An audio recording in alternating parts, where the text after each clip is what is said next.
Hi everybody, welcome back to Delta del Tempo. In today's video, we will talk about one of the most successful horror franchises ever, Resident Evil.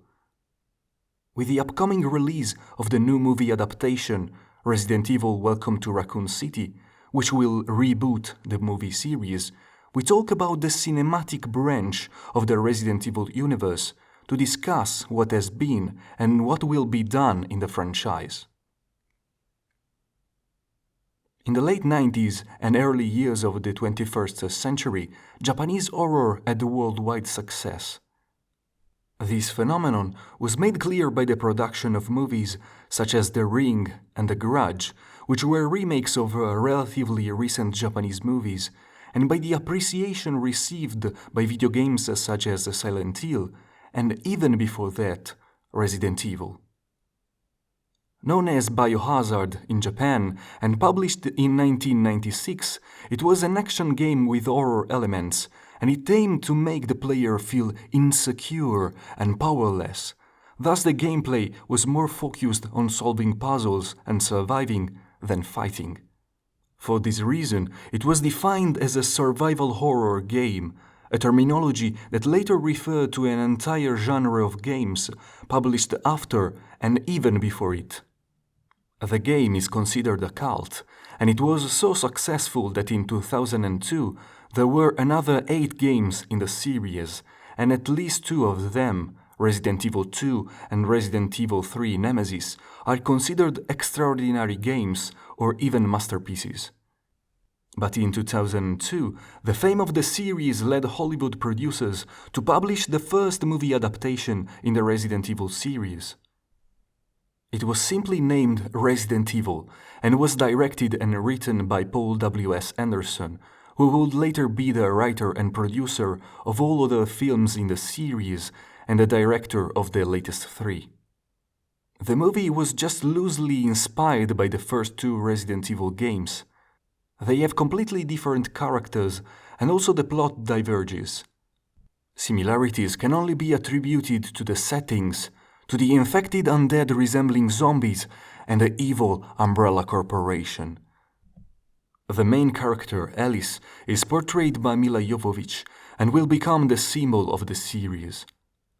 She enters the Hive, an underground research facility owned by Umbrella and used to develop biological weapons. The first portion of the movie can disorient the spectator because there are no zombies or infected, even though their presence is shown or hinted at, and the enemy is represented by the Red Queen, an artificial intelligence which has apparently gone mad and killed every person in the facility. Despite being an horror movie, it is not very scary, and action scenes are frequent and intentionally exaggerated. This differs from the first video games because the action elements would increase their importance game by game, causing the dissatisfaction of the fans. Resident Evil is not a masterpiece, and probably neither a good movie, but it is at least enjoyable and entertaining, especially if the spectator does not pretend too much from it. It also was a commercial success, despite the negative critics, and it allowed for the continuation of the series. The second installment in the series, Resident Evil Apocalypse, was released in 2004, and it too tried to adapt in some way the video game's storyline. There are new creatures, situations, and characters that pay homage to the games, and it tries to create a wider background for the whole story. It is considered by many the worst film in the series, but while it surely has huge problems in each of its features, it manages to entertain if the audience is able to stop thinking throughout the movie, and in our opinion the things get worse with the later movies. In fact, after this movie, the series becomes a complete mess, despite the progressive increase in the film's revenue. As the main character became more and more powerful, the authors did not seem to be able to manage her and create a cohesive storyline. The writing and direction of the movies became even sloppier, and it almost seems that they try to fool the spectator. In fact, it is a typical feature of the series to culminate in a great final fight and then to remain open-ended in situations that may lead to great consequences or even close with a cliffhanger.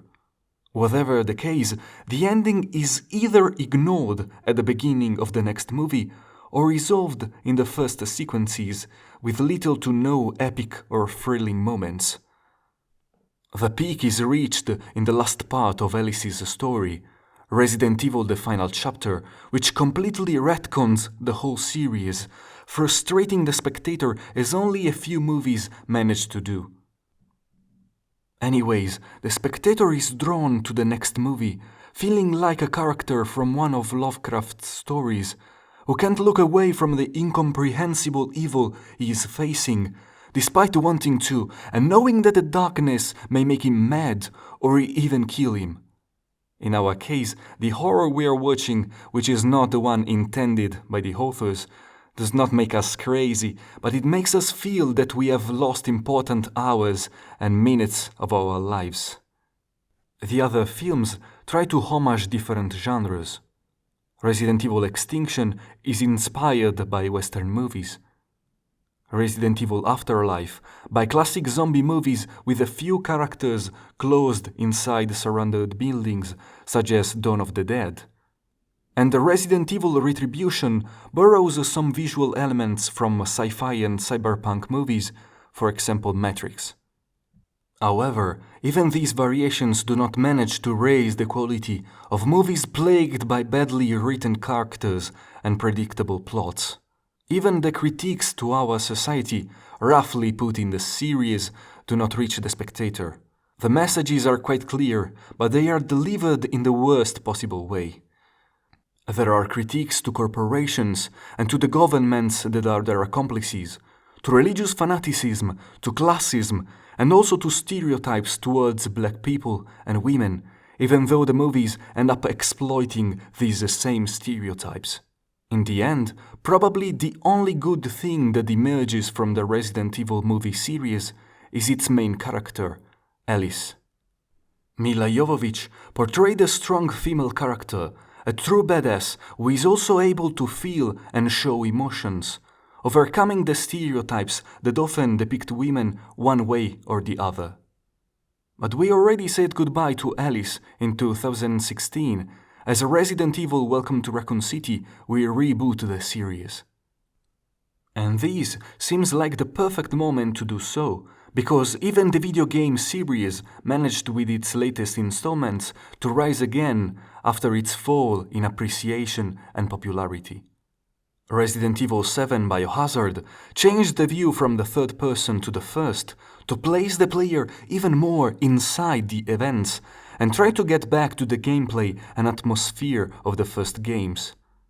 The new movie seems to do the same, as declared by director Johannes Roberts, sticking much more than the previous series to the plot, settings and characters of the games.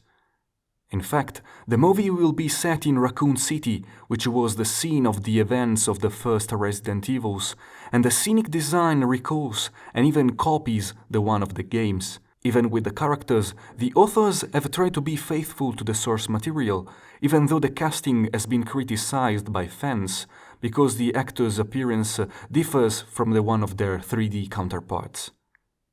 But what really matters is not the appearance, but the substance behind it. The movie will be successful if the characters and the plot will be coherently written, and the movie manages to convey the sense of danger given by playing Resident Evil.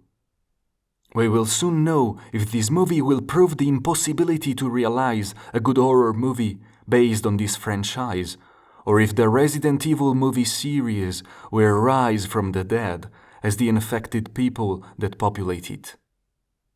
We hope you liked this video. What do you think about Resident Evil? Did you play the video games or watch the movies? Are you willing to watch the upcoming Resident Evil Welcome to Raccoon City? Thanks for watching. See you in the next video. Ciao a tutti.